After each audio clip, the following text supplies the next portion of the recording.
Magical story time. I've had some people ask me how to make a curse last where other people can't break it.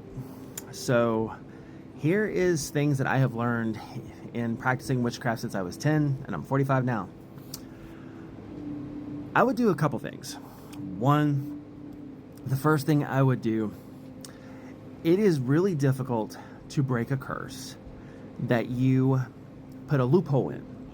I mean, that is why a lot of movies and historical things are there to talk about certain things being written into a curse to end it.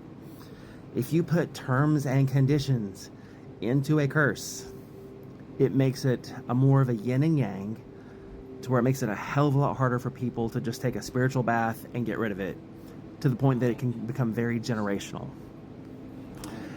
So that would be one of the things that I would do.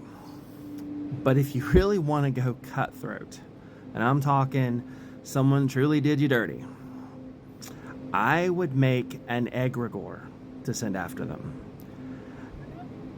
Think of magical servitors and egregores essentially start out as a psychic entity that is created.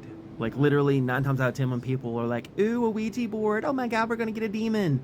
You didn't get a demon, you literally manifested a psychic entity that everybody created out of the fear you were going to get a demon. And in 9 times out of 10, that's either a servitor or an egregore. Now, you can make an egregore on your own. They're a little bit more difficult to make. But one of my cheat sheets for this is something that my grandpa taught me. You find 3 graveyards that are triangulated from one another. Literally find a map of your town, whatever the case may be, and you figure out which 3 graveyards are triangulated. You go with a 369 method. You collect X amount of grave dirt from between some graves, and then I'll do like 6 between graves because I'm already using 3 graveyards. And then I'll use 6 trees, or whatever the case may be, or 9, or whatever I want to interchange that with. But my favorite method for making an egregore is to literally go to 3 different graveyards, collect grave dirt from the oldest graves, getting it between the graves from 6 different ones, and then collect grave dirt from the 9 oldest trees in that graveyard. Put that in a jar, write up what my egregore is going to do. Think of magical servitors, thought forms, and egregores essentially as being a magical AI that can think for itself based on the parameters that you give it. So I'll give an example of something that I've done recently, and it was something that I did last year. Most people that follow me know that I went through a breakup that was devastating. Absolutely fucking devastating. I'm still not over it in several capacities. But this individual was not the target of the curse or the egregore. Everybody, like even his own sister told me that had things not happened, we would have got back together. And I was like, what things? Come to find out, one of my exes knew that there was a high probability that we would get back together and decided to make up as many petty rumors as possible and make it look like I was doing shit behind the scenes, being petty because we just broke up.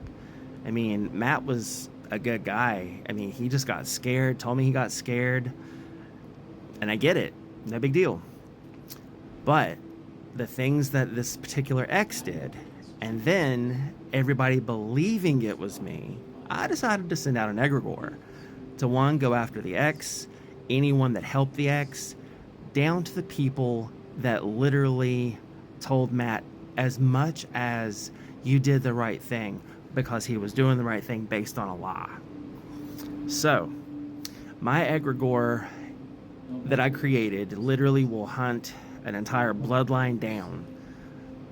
It's like the little thing that will whisper in somebody's ear, cause relationship problems, feed off of the energies from their solar plexus, their sacral areas, so they have limp dick, relationship problems, all of that shit. So it's self-perpetuating, that it will not relent at all until terms and conditions are met.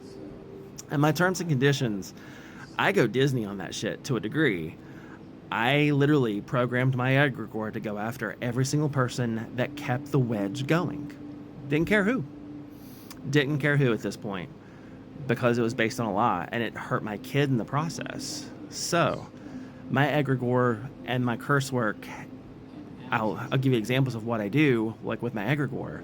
My egregore is to hunt every single person down that literally as much as said, oh, you know, you did the right thing by not going back, because not going back was based on a lie. So, these people will have fertility issues, they will have relationship issues, health issues. If you program an egregore correctly, or a servitor for that matter, you literally program it to feed off of the different chakra points. Feeds off the root and the sacral. You're causing people with fertility issues and lip dick issues, whatever you want to do.